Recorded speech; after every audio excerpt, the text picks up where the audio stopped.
Don't look behind you. I used to work as a night maintenance guy in an old apartment complex in Chicago.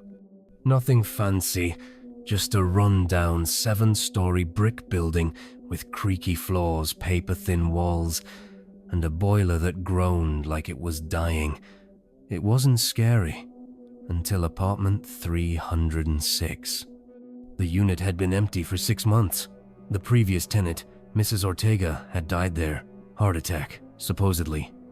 I wasn't there when it happened, but the guy before me said she died sitting in her recliner, television still on, one slipper missing. Most nights, my job was boring. Change a light bulb, unclog a toilet, sweep the hallways. But every now and then, I'd pass by 306 and get this weird chill.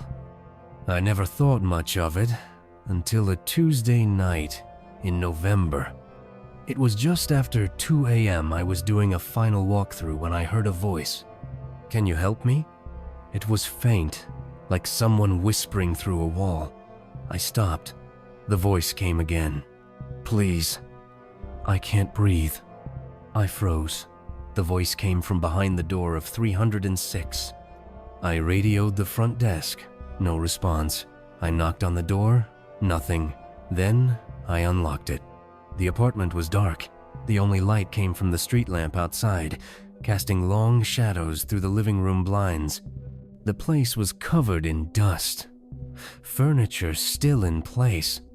A cold cup of coffee sat on the side table next to the recliner. I stepped inside. "Hello?" I called. A faint wheezing came from the hallway near the bedroom. I moved slowly, flashlight in hand, and the beam shook more than I wanted to admit. The bedroom door was cracked. I pushed it open and saw nothing but a neatly made bed and an old rosary hanging from the lamp. Then the closet creaked. I turned. The door opened on its own. Inside, nothing but coats. Then, right behind me, "Can you help me?" I spun around. No one. I backed out slowly.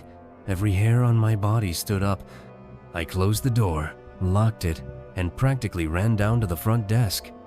The security monitor showed static where 306 should have been. I checked again the next night. No voice, no sound. But the coffee cup? It had moved an inch. The recliner, now facing the hallway. I quit the job a week later. A month after that, I passed by the building with my girlfriend. I pointed to the 3rd floor and said, "That one's haunted." She laughed. But later that night, while I was brushing my teeth, she called me into the bedroom, pale as a sheet. "You left your phone on the bed," she said. "It played something." She pressed play again.